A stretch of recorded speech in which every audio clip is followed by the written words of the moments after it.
Donc, la biodiversité, le foncier, le zéro artificialisation, l'utilisation du foncier, le climat et puis la production d'énergie. Voilà les grands sujets, si vous voulez, sur lesquels on travaille actuellement quand on veut construire des entrepôts.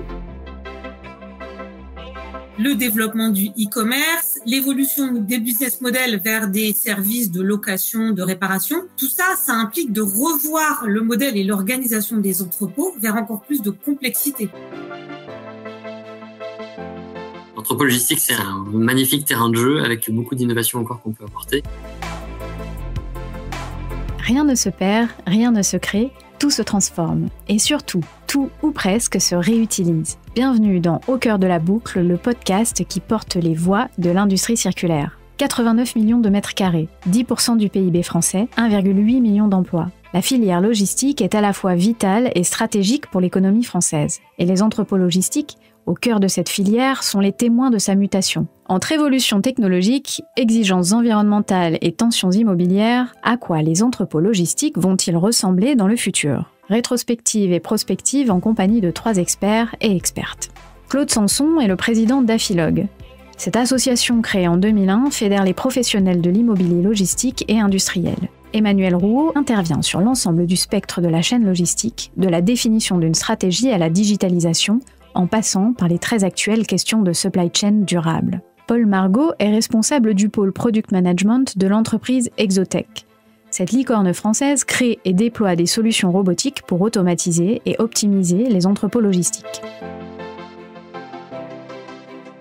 Avant d'imaginer le futur des entrepôts, tentons tout d'abord de comprendre comment se structure leur marché et à quels enjeux ils font face. Claude Sanson, qui a construit toute sa carrière autour de la logistique et qui préside l'Afilog depuis plus de 10 ans, revient à la genèse du secteur.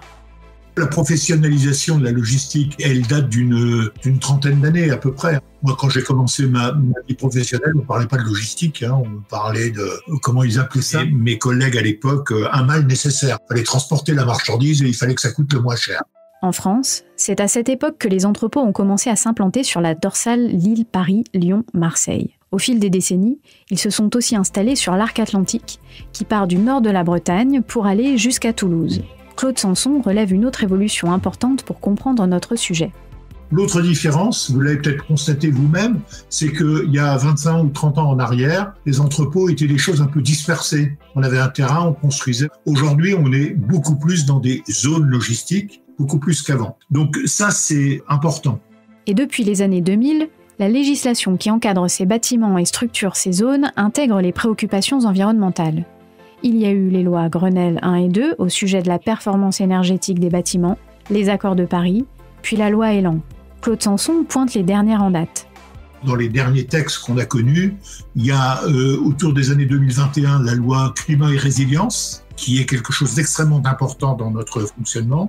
Il y a eu en 2022 le plan France Nation Verte, et puis l'année dernière, il y a tous les plans sur le bioclimat et une loi qui est la loi du ZAN, zéro artificialisation nette, qui est une loi qui est importante pour nous. Cet aspect législatif est le reflet d'une vision sociétale.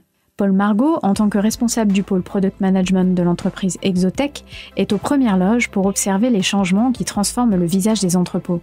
Il nous explique que les préoccupations varient d'un continent à l'autre. Culturellement, il y a vraiment des différences entre les continents sur l'entrepôt logistique. Et typiquement en Europe, je vois nos clients qui sont bien plus intéressés par l'ergonomie, l'écologie. Aux États-Unis, j'ai eu des expériences où typiquement l'impact carbone était moins présent ou encore moins présent. Donc je pense que le futur des entrepôts logistiques, il va être différent, ou en tout cas différent dans le temps en fonction des régions, parce qu'il y a aussi une question d'éducation culturelle et de contexte socio-économique également. Revenons à l'objectif ZAN, à atteindre d'ici 2050. Il limite l'implantation de nouveaux bâtiments. La France compte aujourd'hui 89 millions de mètres carrés d'entrepôts et jusqu'ici, cette surface s'accroissait chaque année, comme le souligne Claude Sanson. Chaque année, c'est globalement en ce moment 1,5 million, 2 millions de mètres carrés qui doivent se construire, mais que l'année 2023, sur un plan de l'économie générale, globale, a subi un retrait. Les entrepôts entrent donc dans une période de tension immobilière, une demande qui, même si elle a subi un recul en 2023, est toujours plus forte et qui se heurte à une limite physique. La preuve en chiffres, moins de 4% de la surface des entrepôts français était encore vacant en 2023. En résumé, le secteur a besoin de place. On aurait, pour maintenir notre rythme de développement, besoin à peu près de 237 000 hectares dans les 10 ans qui viennent, si vous voulez. Or, on sait dès aujourd'hui que par le zéro artificialisation, si tout se passe bien, on va en avoir un peu plus de 110 000 seulement. Pour qu'on maintienne un rythme normal, on va manquer de foncier. En parallèle des tensions foncières, le marché a changé progressivement de visage. En sachant aussi que ce qui est important, c'est que jusqu'à présent, la majorité de la demande, et en particulier pour les grands entrepôts, puisque aujourd'hui la moyenne des entrepôts, elle est un peu moins de 40 000 m², mais on construisait encore en 2023 des entrepôts qui faisaient 120 000 m². Ces grands entrepôts étaient surtout demandés par les gens qui sont en compte propre, c'est-à-dire ceux qui font construire un bâtiment, mais pour l'utiliser eux-mêmes. Là, on a, depuis 2023, un retournement de situation et on voit que ce sont les prestataires logistiques qui reprennent vraiment l'essor sur ce sujet. Davantage de prestataires logistiques sont donc aux manettes des entrepôts d'aujourd'hui. Qu'est-ce que cela traduit ? Explication de Claude Sanson. On a beaucoup plus de demandes de logisticiens. Et ce dont on s'aperçoit aussi, c'est que la durée des baux qu'on signe est en train de raccourcir. Là où les gens n'avaient aucune inquiétude sur l'avenir, on sent qu'il y a de plus en plus d'inquiétudes sur l'avenir et donc on fait des baux qui soient résiliables facilement dans le temps. Si l'on résume, voici donc les sujets les plus importants sur la partie immobilier. Donc, la biodiversité, le foncier, le zéro artificialisation, l'utilisation du foncier, le climat et puis la production d'énergie.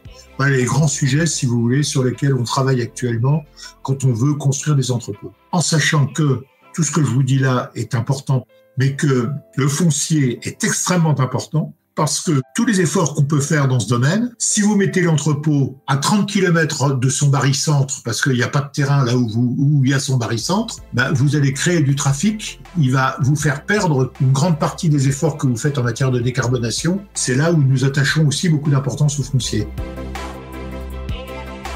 On l'a vu, les entrepôts sont soumis à de fortes contraintes foncières. Ils sont aussi des points névralgiques de la supply chain, comme le précise l'experte Emmanuelle Rouault. Ils sont confrontés à de nombreuses contraintes. D'abord, les entrepôts sont en bout de chaîne. Et donc, ils sont répercutés tous les aléas de la supply chain. Les retards, les pénuries de stock, les erreurs fournisseurs. Ensuite, en entrepôt, c'est souvent très difficile d'avoir de la visibilité au niveau de la planification des ressources au-delà de la semaine, voire même parfois au-delà de la journée. Donc, c'est un environnement très dynamique où il est nécessaire de prendre des décisions rapides et ces décisions doivent prendre en compte un très grand nombre de facteurs. Derrière leurs portes, les stocks peuvent varier énormément d'une journée à l'autre. Les entrepôts, tout comme les terrains sur lesquels ils sont construits, atteignent des limites physiques, mais pas seulement. Paul Margot complète l'analyse. Aujourd'hui, ils atteignent des limites, soit à cause de la taille de l'entrepôt, et donc à partir du volume qu'ils vont pouvoir sortir de leur surface donnée, ou alors ils vont avoir du mal à recruter des gens qui vont pouvoir préparer. Et donc là-dessus, l'automatisation est un vrai avantage puisque vous allez pouvoir remplacer les tâches inutiles et améliorer la performance de vos opérateurs. Avec une même quantité de personnes, vous allez pouvoir préparer beaucoup plus de commandes. Et sur la partie volume, espace disponible, en fait, en permettant de stocker en hauteur, on va pouvoir, dans une surface donnée, pouvoir sortir et stocker davantage d'articles. Typiquement, nos robots, ils sont capables de monter jusqu'à 12 mètres de haut, donc si vous comparez ça par rapport à des étagères accessibles par des humains, ça fait une sacrée différence. Le paradoxe entre les limites auxquelles sont confrontés les entrepôts et des exigences de croissance qui semblent illimitées atteint aujourd'hui son paroxysme, d'autant plus avec l'avènement des commandes en ligne, comme le précise Emmanuelle Rouault. Le développement du e-commerce, l'évolution des business models vers des services de location, de réparation, tout ça, ça implique de revoir le modèle et l'organisation des entrepôts vers encore plus de complexité. Par exemple, un entrepôt qui traite de retour de produits pour une réparation, c'est complexe à mettre en place. L'automatisation semble apporter une réponse à ces paradoxes. À quels autres enjeux répond-elle ? Réponse du spécialiste. Un autre vrai avantage, c'est l'incertitude. Là récemment, on a eu le Covid qui a pas mal bouleversé la manière de travailler des personnes. On a également eu la guerre en Ukraine qui a aussi perturbé beaucoup les flux logistiques. Et donc aujourd'hui, vous êtes un industriel, vous avez une vision à 3 à 5 ans sur votre perspective de croissance, mais c'est jamais qu'une prévision, c'est toujours très incertain. Et lorsque vous automatisez un entrepôt, vous avez besoin de savoir à quel horizon vous placez. Avec les technologies de la robotique, c'est ça qui est assez intéressant, on a cette perspective de croissance flexible. Nous avons terminé ce premier tour de l'entrepôt et des contraintes auxquelles il fait face. Passons à présent à ce qui l'attend dans le futur. Les innovations technologiques liées aux entrepôts logistiques sont regroupées sous la bannière de la logistique 4.0, définition de Paul Margot. La logistique 4.0, ça vient du concept de l'industrie 4.0. Ça désigne en fait les valeurs ajoutées qui sont liées au logiciel. Si on remonte quelques années en arrière, avant les entrepôts, c'était essentiellement des entrepôts purement mécaniques. On peut prendre par exemple des convoyeurs qui sont des sortes de tapis roulants. Voilà, j'apporte une charge d'un point A à un point B, ça avance, c'est tout, c'est de la mécanique. En ajoutant une couche logicielle par-dessus tout ça, on va pouvoir dégager d'autres valeurs ajoutées, des écrans de visualisation qui vont pouvoir remonter en live des défauts ou vous proposer une visualisation des potentiels goulots d'étranglement que vous pouvez avoir dans l'entrepôt et vous proposer des optimisations. L'entrepôt du futur sera donc l'entrepôt du logiciel, au service de l'automatisation et de la robotisation, dont Emmanuel Rouault nous précise l'intérêt. Dans le contexte de l'entrepôt, la robotisation peut permettre de répondre à de multiples enjeux. D'abord, pour les clients, la réduction du délai de traitement des commandes. Ensuite, les coûts, puisque on va réduire les coûts de personnel, les coûts de non-qualité aussi. Également aussi l'optimisation de l'espace et de l'empreinte environnementale par la massification du stock, l'optimisation des quantités stockées pour réduire la taille des entrepôts. Et puis aussi, la robotisation permet de diminuer la pénibilité pour les opérateurs en réduisant les distances parcourues et le port de charges lourdes. La robotisation répond, entre autres, au principe du goods to person, qui consiste à utiliser des robots pour amener des marchandises aux opérateurs. En permettant le stockage en hauteur, elle va, à terme, changer l'espace même de l'entrepôt, comme le souligne Claude Sanson. À quoi ressembleront les entrepôts de demain ? Ça dépend aussi de l'endroit où ils vont être implantés. Dès que vous allez être sur des entrepôts qui vont desservir des métropoles, des grandes villes, sur lesquelles on est obligé d'avoir de l'activité logistique en périphérie des villes, ça passera obligatoirement par des entrepôts à étages, des bâtiments qui seront obligatoirement un peu plus hauts pour répondre à la question de quelle tête ça va avoir. La question de la robotisation soulève des paradoxes. Les robots sont-ils amenés à remplacer totalement les êtres humains en entrepôt pour pallier les pénuries de recrutement ? Ou sont-ils, au contraire, à envisager comme des soutiens à l'activité humaine ? Réponse de Paul Margot. Notre idée, c'est pas d'automatiser à 100%, on n'a pas cette vision-là. Nous, on a vraiment en tête une collaboration élégante vraiment entre l'homme et la machine. Et en fait, on va automatiser, améliorer les tâches qui ont une faible valeur ajoutée. Aujourd'hui, si je vais dans certains entrepôts, je vais voir, notamment aux États-Unis, des choses qui sont vraiment pas ergonomiques du tout, avec des opérateurs qui vont porter des colis très très lourds de bouteilles de vin, par exemple, et les poser au sol ou les poser en hauteur. Automatiser, ça vient vraiment améliorer cette ergonomie, améliorer l'efficience. C'est vraiment gagnant-gagnant. Pour Claude Sanson, il est indéniable que la configuration même des bâtiments évolue vers davantage de confort pour tous les êtres humains qui œuvrent sur la chaîne logistique. L'autre point, mais qui lui n'est pas visible, des bâtiments de demain, c'est d'apporter le maximum de confort aux gens qui travaillent dans l'entrepôt. Des salles de repos, des salles de détente, de sécurité, mais aussi pour les conducteurs. Quand vous voyez qu'aujourd'hui, on a des conducteurs routiers qui arrivent et qui viennent de très loin, il faut leur donner la capacité de pouvoir disposer de facilités quand ils viennent livrer. Donc c'est à l'intérieur et sur l'aspect extérieur. Globalement, on a l'impression, et on le voit là depuis 1 an et demi, les gros bâtiments sont en train de très fort diminuer. On revient à des bâtiments qui vont plutôt être dans la règle des 40 000 m². Donc je pense qu'on va avoir des bâtiments sans doute un petit peu moins grands. Emmanuel Rouault complète. Le point important aussi, c'est que ces transformations ont un impact majeur sur l'organisation et les collaborateurs. Et ça va entraîner, comme vous le disiez, une mutation des métiers. Les collaborateurs d'entrepôt vont se recentrer vers des tâches qui sont moins répétitives, à plus grande valeur ajoutée. Et ça va impliquer bien souvent des changements très importants dans les routines de travail. C'est donc vraiment essentiel de mener ces projets en embarquant les acteurs de terrain avec une vraie stratégie de gestion du changement. Des entrepôts moins grands, mais qui pourront abriter des concentrés d'évolution technologique. À côté de la robotisation, l'entrepôt logistique prend, comme beaucoup d'autres secteurs, un autre virage, celui de la data. Un autre exemple d'innovation technologique qui a un intérêt au niveau de l'entrepôt, c'est tout ce qui est l'exploitation des big data au travers d'outils de simulation, comme des jumeaux numériques ou des tours de contrôle. Ce sont des outils précieux pour piloter l'entrepôt.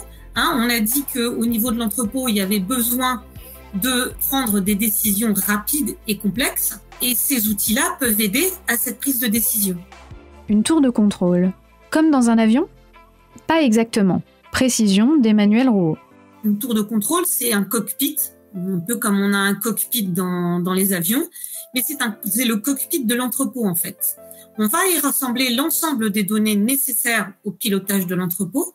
Et quand je parle de données, ce sont des données historiques, des données actuelles, et puis évidemment tout ce qui est prédictif sur l'activité future de l'entrepôt. Ces données sont accessibles en un seul lieu et en fait, ça va permettre aux décideurs d'avoir l'ensemble des informations pour aider à la prise de décision. Ça permet d'avoir une vision à 360 degrés de l'entrepôt. Ces tours de contrôle virtuels offrent donc une vision claire de la supply chain. Mais peuvent-elles aller plus loin ?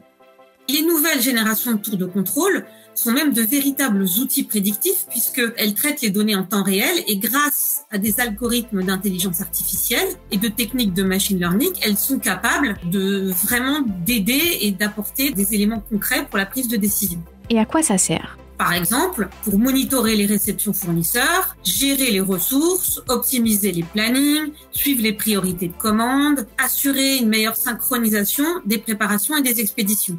Prérequis, sécuriser ces sources de données. Revenons-en à l'aspect humain. Pour utiliser ces outils, l'entrepôt devra ouvrir la porte à des nouvelles compétences, comme le constate Paul Margot. Avec un nouvel outil viennent des nouveaux métiers. On a du coup de la maintenance qui va être associée à ces produits-là. On va avoir de la supervision, comme pour un outil logiciel. On a besoin d'experts pour gérer un ERP ou n'importe quel outil logiciel. Ici, on va avoir des gens qui vont utiliser au mieux le système, descendre des commandes dans le système pour que ce soit en adéquation avec les besoins de la logistique. Emmanuel Rouault poursuit à propos des compétences et du profil de ces futurs aiguilleurs de l'entrepôt. Des compétences d'analyse des tableaux de bord et de choix des décisions à prendre. Lui-même n'est pas un informaticien, donc l'idée c'est que lui, il ait une interface qui soit la plus simple à utiliser possible pour pouvoir prendre ses décisions. Mais ce qu'il faut comme compétence pour monitorer la tour de contrôle, c'est évidemment des data analystes, des gens qui soient capables de comprendre comment fonctionne à l'intérieur la tour de contrôle pour être capables de prendre les bonnes actions si à un moment donné on a des problèmes de données, qui soient capables aussi de paramétrer les alertes, les indicateurs, les simulations. Donc ça, effectivement, ce sont des compétences qui sont souvent pas réellement présentes ou moins présentes en entrepôt et qu'il va falloir acquérir pour être capable de piloter la tour de contrôle. Parmi les innovations technologiques, Emmanuel Rouault mentionne également un autre concept, celui du jumeau numérique. De quoi s'agit-il ? C'est une copie virtuelle d'un processus, d'un dispositif qui reproduit au plus près la réalité avec un grand niveau de détail sur son fonctionnement. C'est finalement, en fait, en version plus poussée et plus perfectionnée, ce qu'on appelait avant des simulations. Quel est l'intérêt de ce jumeau numérique ? Ça va permettre de simuler à moindre coût et sans perturber l'activité et de manière très réaliste des scénarios comme par exemple l'évolution de l'organisation ou du layout de l'entrepôt. Si vous n'avez pas de jumeau numérique et que vous voulez simuler ce que donnerait finalement la réorganisation d'un entrepôt, vous êtes obligé de faire un test sur une zone de l'entrepôt et ça va perturber votre activité. Ça va vous permettre de tester ce qui se passerait et la manière dont vous pouvez ou non absorber une hausse d'activité avec vos ressources actuelles ou avec des ressources supplémentaires ou en ouvrant des plages horaires plus importantes. Et dans ce cadre-là, le jumeau numérique, il va être capable, dans ces simulations, de faire intervenir en fait la gêne que vous allez avoir entre des opérateurs se croisant dans des allées. Ça peut permettre aussi de tester in situ de manière non invasive la mise en œuvre d'une solution de mécanisation. En tant que consultante, Emmanuelle Rouault observe chaque jour les avancées technologiques qui transforment les entrepôts. Mais il y a beaucoup d'autres innovations qui sont intéressantes dans le cadre de l'entrepôt. Je pense par exemple à l'IoT, l'Internet des objets. On peut par exemple équiper les racks de stockage de systèmes de capteurs reliés au WMS, au système d'information de l'entrepôt, qui permettent de détecter l'état des niveaux de stock en temps réel, ce qui permet de simplifier les processus d'inventaire. On peut utiliser aussi pour cet objectif-là des puces RFID. Les puces RFID ont également comme avantage de permettre aussi en même temps de gérer la traçabilité en entrepôt. Côté robotique, Paul Margot souligne enfin l'importance de l'IA dans la robotisation au moyen d'un exemple de robot développé par Exotech. Par exemple, on a un produit qui s'appelle le Skypicker qui, avec des caméras de vision et de l'intelligence artificielle, peuvent savoir quel est le produit à prendre dans un bac qui mélange plusieurs articles et où le déposer de façon optimale pour réduire la taille totale de la commande. La révolution de l'intelligence artificielle, on est à ses débuts, mais c'est quelque chose qui va clairement changer l'ensemble des industries. Dans notre algorithme de vision, on intègre de l'intelligence artificielle et ça apporte beaucoup de valeur. Et clairement, il y a beaucoup de choses à faire autour de ça. On l'a vu, la technologie peut se mettre au service de l'humain. Elle peut et doit également servir des objectifs environnementaux. Ainsi, Exotech travaille également sur les émissions de carbone liées au système qu'elle développe. Il y a la consommation électrique des entrepôts automatisés. Ça, c'est un vrai enjeu de faire des systèmes qui soient efficients en énergie. On a livré des systèmes qui émettent peu de carbone. Quand vous livrez un système, en fonction des matériaux que vous allez utiliser, vous allez émettre plus ou moins de CO2. Donc ça, c'est également quelque chose où on voit que nos clients ils sont sensibles et nous aussi. Et par exemple aussi sur l'utilisation des plastiques, par exemple sur les emballages, utiliser plutôt du carton plutôt que du plastique et donc favoriser l'aspect recyclable des composants qu'on utilise. Résumons, pour faire face à la pression foncière et à des demandes croissantes dans un espace limité, l'entrepôt de demain sera un entrepôt plus technologique. L'automatisation permettra de faire face aux problèmes de stockage, secondée par la data et l'analyse prédictive qui aideront à prendre des précisions éclairées et à maintenir un haut niveau de performance grâce aux tours de contrôle et autres jumeaux numériques. Plus technologique peut-être, mais on l'espère toujours humain et en adéquation avec nos priorités environnementales. Avec une question qui sous-tend son évolution, comment notre consommation évoluera-t-elle au cours des prochaines décennies ? Merci d'avoir écouté Au cœur de la boucle, le podcast qui porte les voix de l'industrie circulaire.